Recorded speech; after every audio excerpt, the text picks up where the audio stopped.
Hello, Aquarius. Welcome to Dove and Serpent Tarot. My name is Paul. If Aquarius is your sun, moon, or rising sign, this is your reading. Please hit the like button, leave a comment. Consider subscribing to the channel, especially if this reading resonates with you. It's totally free. It doesn't cost you anything. If there's anything you would like me to pray over, or meditate upon, or send positive energy toward, please let me know. Now, this is going to be a general reading, so try to be open and receptive to whatever may come through during our time together. I am merely the messenger. And I ask you to connect directly with each of these cards and use your own intuition to take you beyond the details that I might provide. And remember, Aquarius, that the most important part of any tarot reading is you. And we have a Four of Cups. That's very solid energy. The Four of Cups to me is a situation that does not really want to change, right? Let's put this into some context. Let's see if are we resisting something? Is there something that we are starting to feel that we need to change, move on from, right? Here's a Nine of Swords now. Oh, the Death card. Okay. An Ace of Cups. There we go. An Eight of Cups. And a Two of Swords. Yeah, I think there is a big decision pending for you. I think your heart and your mind are feeling that it's time to make a big change. Here is the Princess of Wands. The Four of Wands. The High Priestess and the Ten of Wands. Yeah, this is something, see, it's interesting. We start off here with the Ace of Cups. We go all the way to the Ten of Wands and a lot of stuff in between. I think this is it is a moment that is going to change your life. And I think you're feeling right now that it can't get any, I was going to say it can't get any worse. I don't like to say that. I think what I'm feeling with the 4 and the 9 here is that you can't stay here another moment, right? That you can't go one more instant without following your goal, following your bliss, following your heart, following that Ace of Cups, manifesting it down here as a 10 of Wands. So I feel like you're in a situation now that's not absolutely terrible, right? It's not that bad. It's a four of Cups. But I think we understand it intellectually, but as far as our hearts go, we're having a difficult time making that move. Okay, let's select the mystery card though. Bonus card, confirmation card. This is one random card from the Smith-Waite Tarot. Whoa, look what just volunteered. It is the Fool. Let's put the mystery card over here. Alien Simon Mork Ripley right there on top. We're not going to look at that card until the very end, but this card, we had two of them. We have the Fool and the Knight of Cups. The Knight of Cups is the one who is taking that Holy Grail. The Fool sets out on the quest for the Holy Grail. The Knight of Cups is that Grail Knight that's bringing the cup home, right? Bringing the cup home. You set out on the journey to find it, you succeed, and you bring it home. I think that really sums up the message here. And we have the Ace of Cups in the reading already. This is that Holy Grail. And I think no longer can you deny yourself the chance to go get it. You know, I think this really is the moment where you say, I've had enough and I'm just not going to take it anymore. And I think that's really that Nine of Swords, where it's just like, I can't wait another minute. I have to go in search of that which is the most meaningful to you. Okay? The Holy Grail. I don't know what that is for you. And that's the beauty of it. The Holy Grail is something that is, it's magic. It's mysterious. Finding this is going to heal everything, fix all the problems, bring prosperity and abundance back to the land. I don't know what it looks like. This is different, I think, for all of us. Yeah. Very interesting that the Fool and the Knight of Cups volunteered. That was really, really special. We've got, obviously, two major arcana cards, and I think that's important that we've got this death card and we've got the high priestess. It's kind of like we are scared of change. We're getting reassurance from this, from our intuition, from spirit. You know, it's going to be okay. All right. We have our majors. We have our fire and our fire and our fire. We've got our water and our water and our water. And then we've got a little bit of air here. What we don't have is the earth energy, and I think that's something that is kind of, well, maybe the mystery card, but that's going to be the result of all of this, right? The Fool goes out and goes through all of this process, finds the Holy Grail, and brings it home. Once you get home, that's when all of the earth energy is going to come out, right? That's when we see all the transformation in the real world, all of the progress. I wonder if the mystery card is going to be a 9 or a 10 of Pentacles, right? But let's start with the 4 of Cups. We resist change. It's like we feel it in our heart that change is necessary, and we know that, but we don't want it. You know, we try to prevent it. We try to freeze it out, right? When we're talking about this death card too. Death card, it really should be called the life card. It should be called the rebirth card. This should be called the card of change, right? It should be the change card. But it's not. It's called death because this is the most fundamental force in the universe. It is that process of change. Death is not the annihilation of energy or of consciousness, but the transformation of consciousness, the transformation of energy. But it's a darn scary thing, okay? So when we know in our hearts that change is happening, change is inevitable, that nothing is going to stay the same, nothing can remain, we feel a 4 of Cups and we're, I think, kind of nervous about that change. And part of us is resisting it. Part of us just doesn't want to admit or doesn't want to, doesn't want to allow that change to happen. Yeah.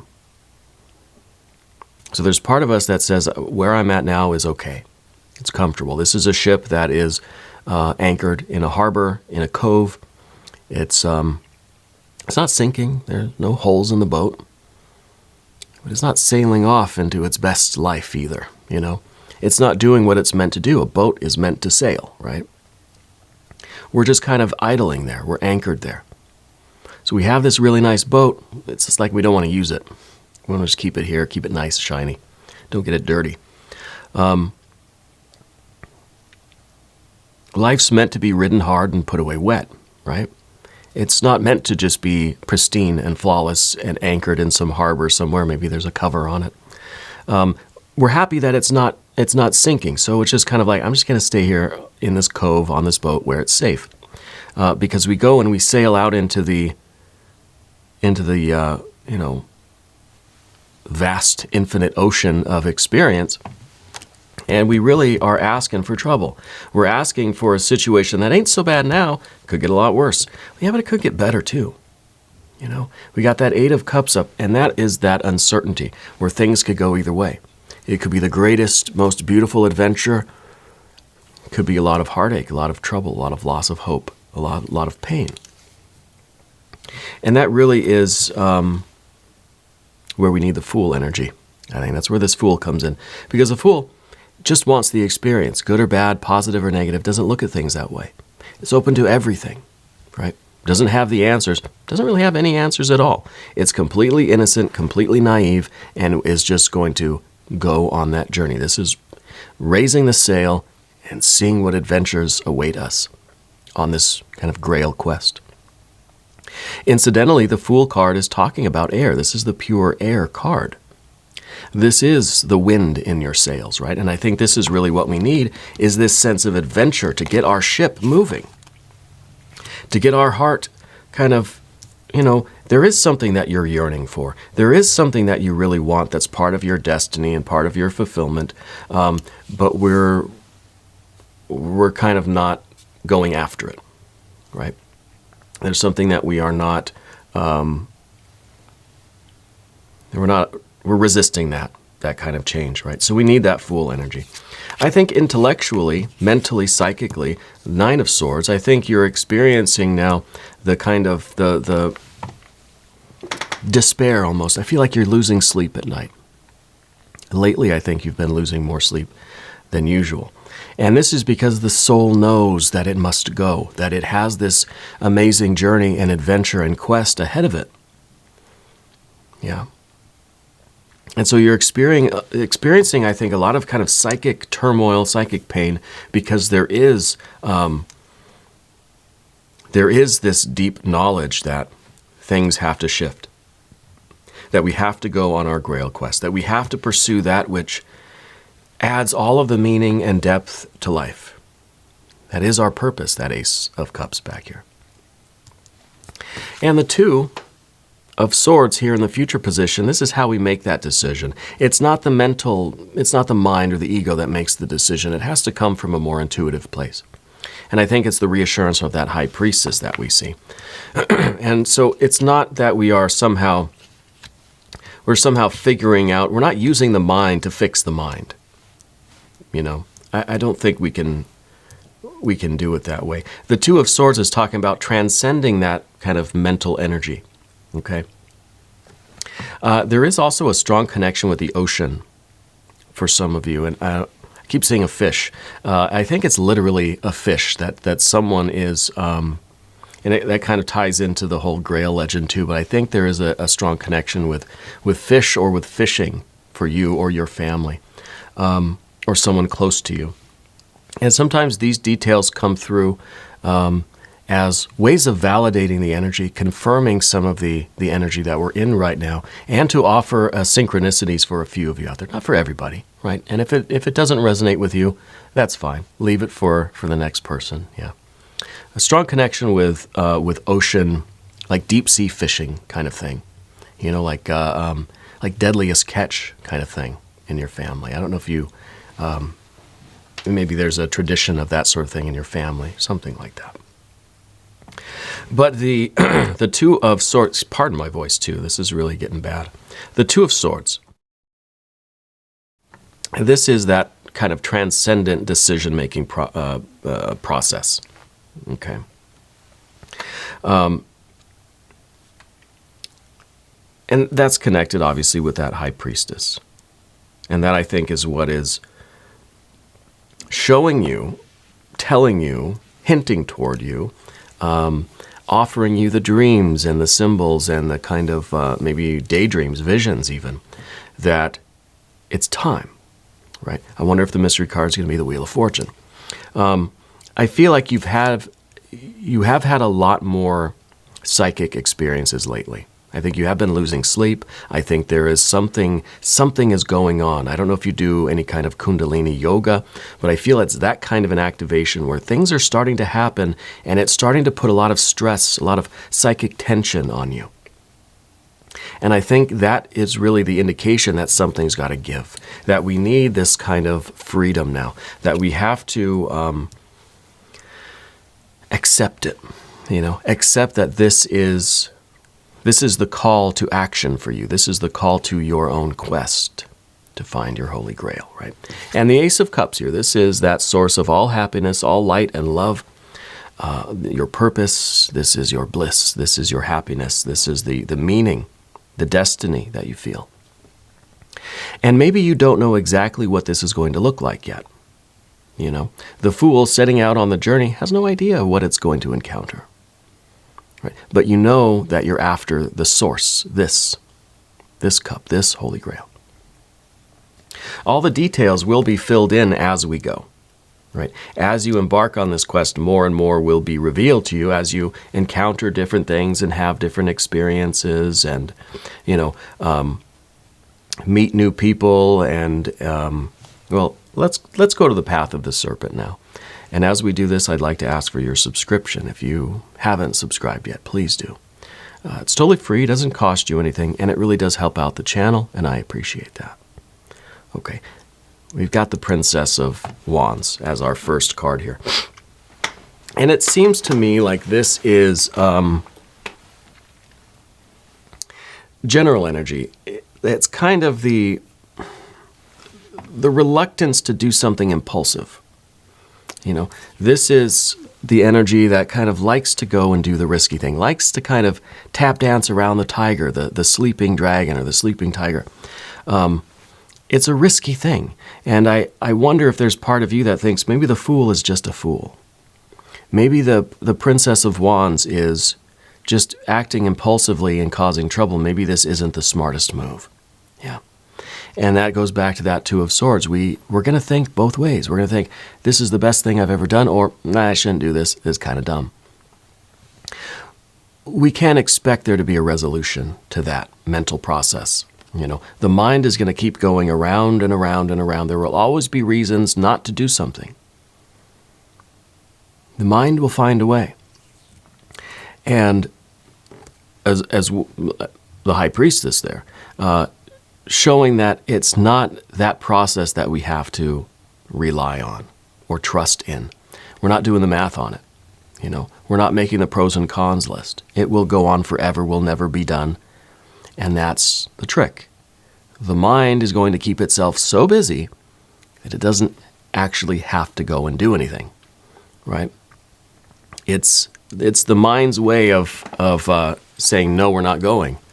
By saying, yeah, well, maybe let's talk about it.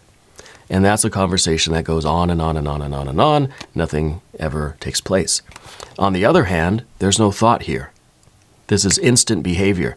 This is feeling the impulse and going out and doing it. Not always the best idea, right? We need the mind. We need the heart to prevent us from doing something foolish. How do we know if this is the fool or the sage that's going out on this quest? How do we know if we're doing something amazing or if we're doing something that really is not very wise? Okay. I'm getting a J name that's coming through. For you or for someone in your family, I'm feeling a J name. I also think there's a younger female energy in your life that maybe has passed. Or maybe I think it's someone that's not in your life any longer. And I don't know if maybe you lost them to, it feels like an accident, something that happened abruptly that wasn't, it wasn't like they just kind of got sick. It could have been an acute illness, but it wasn't something that was drawn out. It's something that happened pretty quickly. And I think that's something that's still very close to you, very, very meaningful to you, right? It's still something that affects you. And it might be that J name that I'm getting. But sometimes when we get the Death card and we get some court cards, there's this implication that there is a literal meaning to the Death card. Sometimes it does mean that, okay? And I don't necessarily do readings of that nature, but I get pictures and words and symbols and sounds and stuff that lead me down a particular road with a certain thread of energy. And sometimes it does bring in some energy that's talking about someone that has passed. Okay. And I don't know, maybe for some of you that's being brought in as a way to kind of say, look, I know what that kind of energy feels like. And so it's kind of given you this hesitation to kind of go out on your own foolish quest, right? But there could be several reasons. A lot of the time, those kinds of details come in just as the validation and the confirmation of the energy, okay? But I am getting that J name, younger female energy. But let's talk about the Four of Wands. Four of Wands is the card called completion. And it's kind of similar to the Four of Cups. It is the resistance to change. It's saying, I've been there, done that. Don't need to do anything else. We sometimes mistake the temporary for the permanent. We sometimes get into a situation. Let's say we go camping. We stay there for a few days. We start to think we live there. We start to think that's permanent. That seems foolish, right? It's meant to be temporary. And the fours always represent this kind of false sense of security and stability. It's like the ship. It's anchored there. It's got its cover on. It's in the safe harbor. It feels safe. Feels like it's okay. Feels like where you want to be. But ultimately, that situation is going to change. It's never going to be absolutely safe. Anything could happen. Your boat could get scratched. Another boat could hit it, right? There's all sorts of possibilities. It's meant to be a temporary place. It's meant to be a restoration toward balance and stability, getting your feet kind of stabilized, and then moving on. Especially the Four of Wands, because this is kind of like like that campsite. You'll spend a few days there, or if it's maybe it's a sabbatical. It's a retreat, so to speak, where we will spend some time. But it's kind of like it's in preparation for something else. You know what I mean? So I feel like there is a lot of that kind of going on with you. I almost wonder if, excuse my voice, it's getting bad. I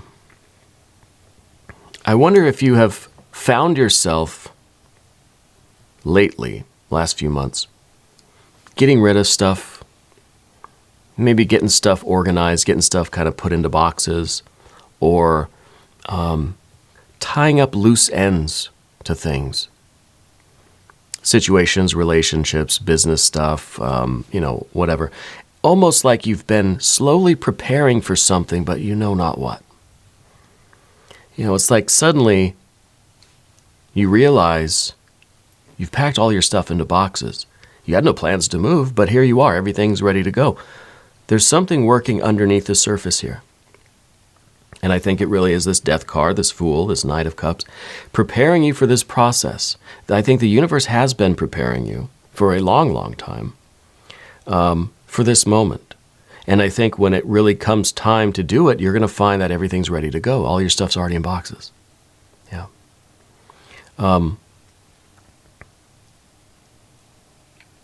There's some spirits showing me a dog with a collar, small dog, family dog, maybe. And I feel like the family dog is kind of watching you do these things and is starting to get has your dog been acting up or acting strange lately? Because I feel like the dog can sense something that's coming, something that's happening. It's almost like when you are moving and you start packing, you get boxes. It's kind of a slow process. The dog knows something's up and starts misbehaving, running wild, chewing on stuff, having accidents in the house, that sort of thing, because it can sense that something's changing and I don't like it. I kind of feel like that's what your dog is doing right now, or the family dog, yeah. But the High Priestess, like I said at the beginning, this is that reassuring kind of energy, okay? That is the intuitive, that is the connection with Spirit that is telling you things are okay. That what you are doing is a really necessary part of your life. It is your quest. And it's kind of like the Fool, like Percival and the quest for the Holy Grail, finds that he stumbles into the exact kind of right situation. He happens to have what he needs when he needs it, even though he doesn't have the forethought to prepare, right? There is part of you that is preparing, even though the rest of you might feel like you're just kind of stumbling into things, that you don't have any plans for anything, but here there is that more unconscious part of you that's getting things ready. That's preparing the environment. Yeah. It feels like this is the ending of this temporary cycle for you, and it's time for you to set off on your kind of big Grail quest. Yeah. And the thing with the Ten of Wands, and I've been seeing the Ten of Wands a lot lately, is that this is, it's going to be more difficult at the beginning. It's going to get harder at first. Okay. Who's the one in your family that likes to eat the almonds? I am seeing a lot of these, when you go to the store, all these different packages of almonds. And I remember in California, at least, they had all of these different, the Blue Diamond was out in California, and they had all these different flavors of almonds, like blueberry almonds, strawberry almonds, chocolate almonds, wasabi almonds. Someone in your family really likes that kind of snack. I don't know why that's being shown to me, except, again, as a validation of some of the energy that we're in. But I see someone that's always kind of chomping on some kind of, maybe, I think it's almonds, some kind of a nut. Anyway, the Ten of Wands, like I was saying, things get more difficult at the beginning. When you first set out on this Grail quest, it's going to seem like a really huge burden. It's going to seem like you bit off a lot more than you can chew. No pun intended. But as you go about this, it will get easier, right? When you first set sail, it seems like there's a lot to do. It seems like this is a really huge undertaking. Once you kind of get into the flow of it, it's not so bad, right? The higher you get up the mountain, the more narrow become the choices. And so it's easier to know what to do because there's less options, right? So things get narrower and things get more kind of focused, more concentrated. You start realizing some of the things that you don't need anymore. You know, rocket ships, they have the big boosters and whatever. But as soon as they reach a certain, a certain altitude, I guess you would call it, they drop those boosters off. They don't need them anymore, right? Those were necessary at the beginning, but the further you go, you don't need those things anymore. And this could be beliefs, ideas, just things that we might be clinging to. Things that we didn't want to let go of. People, places, things, ideas, attitudes, behaviors, coping mechanisms. Yeah. So I think ending with the Ten of Wands is kind of saying that, hey, this is the beginning of this quest. This is the quest that we're after. We're on this mission for the Holy Grail. We will find it. We will bring it home. But it's going to be a lot of work right at the beginning. It's going to take a lot of effort on your part right away. Okay. There is something with the house going on too. I don't know if the house needs repair or if you're selling the house. But I see these moving boxes everywhere. I see like people coming and doing work on a house. And I don't know if it's, maybe you're preparing the house to be sold. Maybe you're kind of doing those repairs as part of this preparation to eventually sell, even though you have no plans on selling it, right? But there's something to do with a house or the home or the property. I see a lot of boxes, and I see people coming and looking at different things, fixing different things, maybe the well or the septic or the roof or the basement or the electrical or something like that. But a lot of people coming and looking at certain systems in that house. Yeah. Let us look at the mystery card. Let's see what's going on there. What could this be? Well, we know it's not going to be the Fool. We know it's not going to be the Knight of Cups. I want to see something like 9 or a 10 of either cups or pentacles. Because the cups then would show me that we're taking this Holy Grail, we're bringing it home, and we're kind of understanding what it means. What are these things that you're achieving? Is maybe a new spirituality, a new belief system. If this is you kind of unfolding your career or your artistic talents, unfolding your family relationships, your love life. What is it that is unfolding? And I want to see that it is unfolding and that you're able to understand what the details are, because the Ace has no details. When we get to the 10, that's where we can see everything. That's when we know the fine details of something. Okay. If you have a prediction, put it down in the comments. Let's see what we have.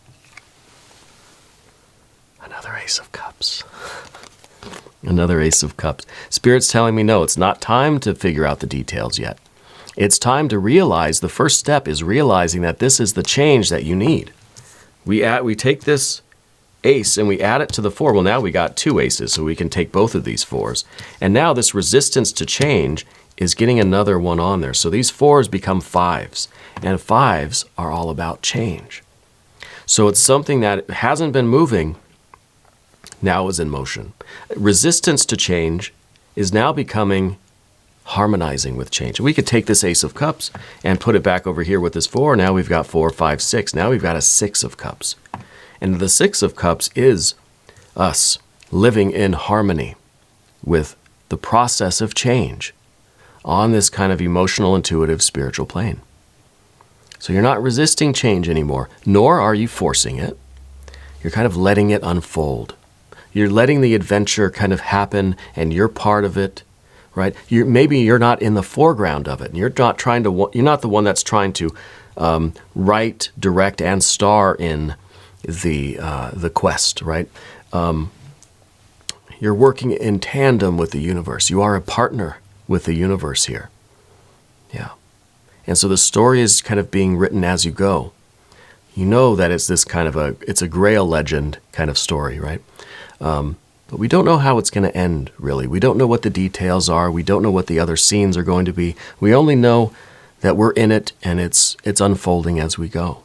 So we got 2 aces, and I think that means that the emphasis here is really on starting it. Realizing that this is the prompt. This is the green light. This is the impulse that says now is the moment that everything's going to change. Okay. Now we're going to do an extended reading as well. If you want to stick around for that, and I think you should, click on the link that should be in the corner, or there's one down in the video description. Okay. New readings for Aquarius are usually Thursdays and Sundays. This is a bonus reading just for you. Okay. If you haven't subscribed yet, please do. Totally free, doesn't cost you anything. And let me know where in the world you're watching from. Leave me a comment. I really do love hearing from all of you. I want you to know that you're the most important part of Dove and Serpent Tarot. I thank you and I love you. And we're all in this together.